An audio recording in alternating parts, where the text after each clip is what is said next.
हुए कहा कि ये ग्वाले यहाँ से भाग जा, 5 गांव तो क्या, मैं सुई की नोक बराबर भी जमीन बिना युद्ध के नहीं दूंगा। श्री कृष्ण युधिष्ठिर के पास जाते हैं और उससे कहते हैं कि अब तुम्हारे पास युद्ध ही शेष है, उसके अलावा तुम्हारे हाथ में कुछ नहीं बचता। और यहाँ से कविता जन्म लेती है कि एक तरफ कौरवों की सेना है, एक तरफ पांडवों की सेना है, और यहाँ से पंक्तियाँ जन्म लेती हैं कि तलवार, धनुष और पैदल सैनिक कुरुक्षेत्र में खड़े हुए। एक बिंब बनाता हूँ, एक चित्र बनाता हूँ कि तलवार, धनुष और पैदल सैनिक कुरुक्षेत्र में खड़े हुए, रक्त पिपासु महारथी एक दूजे सम्मुख अड़े हुए, कई लाख सेना के सम्मुख पांडव 5 बिचारे थे, एक तरफ से सब योद्धा एक तरफ समय के मारे थे। महासमर की प्रतीक्षा में, महासमर की प्रतीक्षा में सारे ताक रहे थे जी, और पाठ के रथ को स्वयं केशव हाँक रहे थे, और पाठ के रथ को स्वयं केशव हाँक रहे थे। बस आपका इतना प्यार मिलेगा तो मेरा काम चल जाएगा, क्योंकि जो बड़ी कविताएं होती हैं वो तालियों की मोहताज नहीं होती। कि और पाठ के रथ को स्वयं केशव हाँक रहे थे जी, यद कुरुक्षेत्र के सभी नजारे देखन में कुछ खास लगे, माधव ने अर्जुन को देखा, अर्जुन उन्हें उदास लगे। कुरुक्षेत्र का महासमर एक पल में तभी सजा डाला, 5 जन्य उठा कृष्ण ने मुख से लगा बजा डाला। हुआ शंखनाद जैसे ही सबका गर्जन शुरू हुआ, रक्त बिखरना हुआ शुरू और सबका मर्दन शुरू हुआ। कहा कृष्ण ने उठ पार्थ, अरे कहा कृष्ण ने उठ पार्थ, और एक आंख को मीच जरा, गांडीव पर रख बाड़ों को, प्रत्यंचा को खींच जरा, और आज दिखा दे रणभूमि में, आज दिखा दे रणभूमि में योद्धा की तासीर यहाँ। इस धरती पर कोई नहीं अर्जुन के जैसा वीर यहाँ, इस धरती पर कोई नहीं अर्जुन के जैसा वीर यहाँ। सुनी बात माधव की तो अर्जुन का चेहरा उतर गया, सुनी बात माधव की तो अर्जुन का चेहरा उतर गया, मानो एक धनुर्धारी की विद्या जैसे चूहा उतर गया।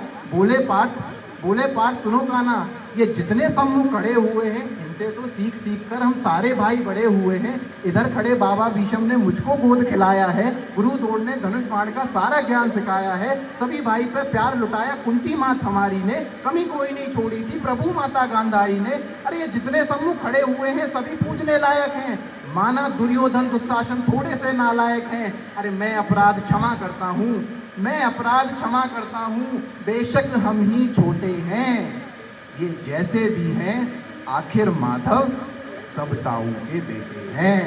ये जैसे भी हैं आखिर माधव सब ताऊ के बेटे हैं। और छोटे से भूभाग की खातिर हिंसक नहीं बनूंगा मैं, छोटे से भूभाग की खातिर हिंसक नहीं बनूंगा मैं। स्वर्ण इंद्रप्रस्थ के इतने बड़े साम्राज्य को एक धर्म से भटका हुआ योद्धा अर्जुन एक जमीन का टुकड़ा बताता है और कहता है कि छोटे से भूभाग की खातिर हिंसक नहीं बनूंगा मैं, स्वर्ण त्याग कर अपने कुल का विध्वंसक नहीं बनूंगा मैं। अरे खून सने हाथों को होता राजभोग अधिकार नहीं, परिवार मार कर गद्दी मिले तो सिंहासन स्वीकार नहीं, परिवार मार कर गद्दी मिले तो सिंहासन स्वीकार नहीं। और रथ पर बैठ गया अर्जुन, रथ पर बैठ गया अर्जुन, मुंह माधव से मोड़ लिया, रथ पर बैठ गया अर्जुन, मुंह माधव से मोड़ लिया। आंखों में आंसू भरकर गांडीव हाथ से छोड़ दिया। गांडीव हाथ से जब छूटा, माधव भी कुछ अकुलाए थे, भगवान को लगा इसने तो बेइज्जती करा दी, इससे अच्छा तो मैं शंखनाद नहीं करता। पर भगवान अपनी बेइज्जती कभी स्वीकार नहीं करते कि गांडीव हाथ से जब छूटा, माधव भी कुछ अकुलाए थे। शिष्य पाठ पर गर्व हुआ, मन ही मन हर्षाए थे। भगवान को लगा इसका सब कुछ जा रहा है, फिर भी ये परिवार की बात कर रहा है, संस्कार की बात कर रहा है, तो कहीं ना कहीं मेरे संस्कार हैं।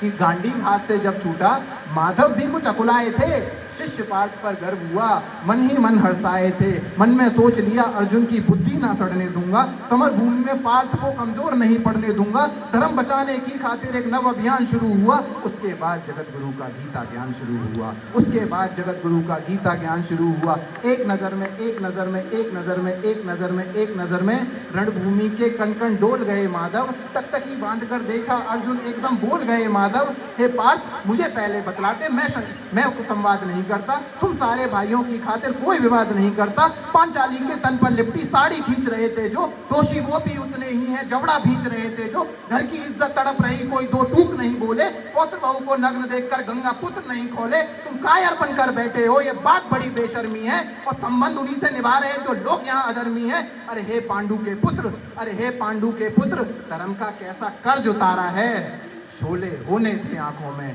पर बहती जलधारा है, शोले होने थे आंखों में शोले होने थे आंखों में, शोले थे होने आंखों में, शोले होने थे आंखों में, पर बहती जलधारा है और गांडीव उठाने में पार्थ, गांडीव उठाने में पार्थ, जितनी भी देर यहाँ होगी, गांडीव उठाने में पार्थ, जितनी भी देर यहाँ होगी, इंद्रप्रस्थ के राजभवन में उतनी अंधेरी होगी, इंद्रप्रस्थ के राजभवन में उतनी अंधेरी।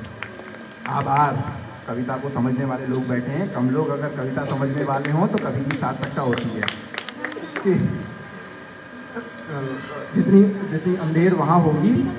अधर्म धर्म की गहराई में खुद को नाप रहा अर्जुन, अधर्म धर्म की गहराई में खुद को नाप रहा अर्जुन, अचूरधार फिर तेज हुई और थर थर कांप रहा अर्जुन।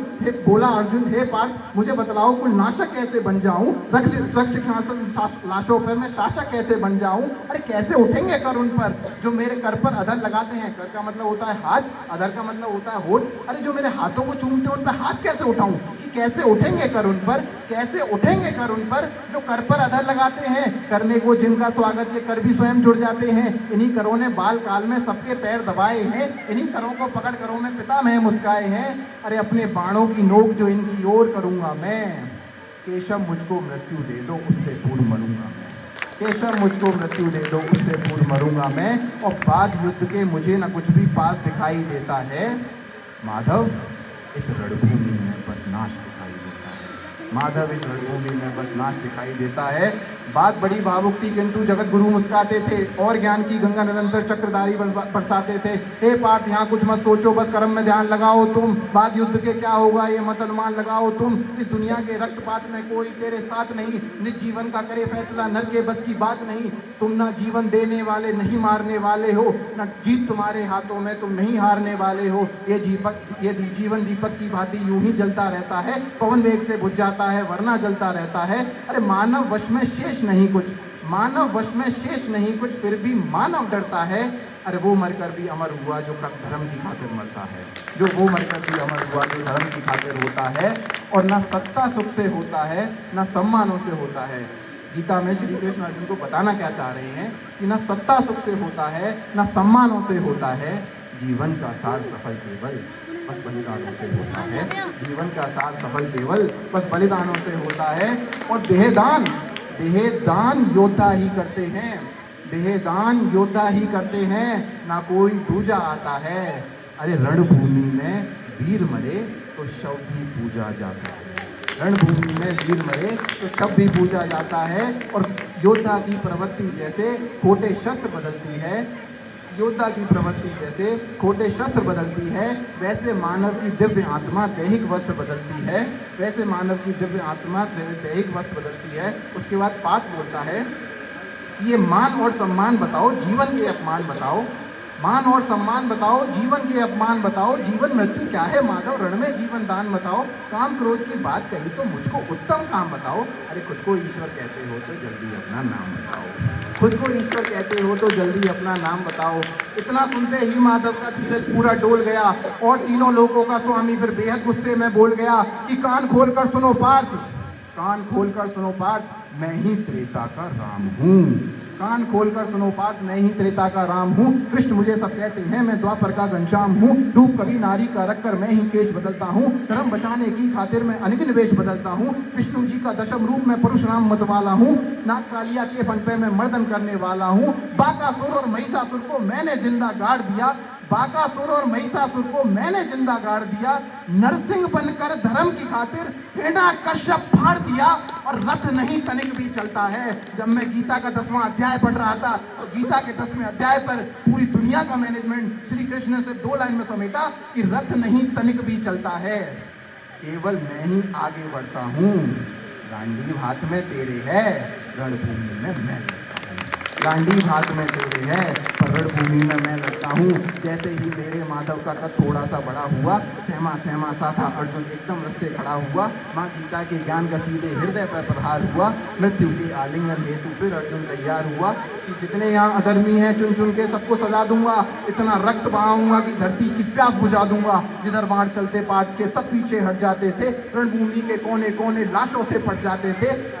धर्मराज के शीश के ऊपर राज मुकुट की छाया थी। कविता की अंतिम 2 पंक्तियां, भगवान ने युद्ध जितवा दिया, युधिष्ठिर का राज्य अभिषेक हुआ कि धर्मराज के शीश के ऊपर राज मुकुट की छाया थी, पर सारी दुनिया जानती थी ये बस केशव की माया थी। और धर्म किया स्थापित जिसने, दाता दया निधान की जय। हाथ उठाकर सारे बोलो, चक्रधारी भगवान की जय। धन्यवाद।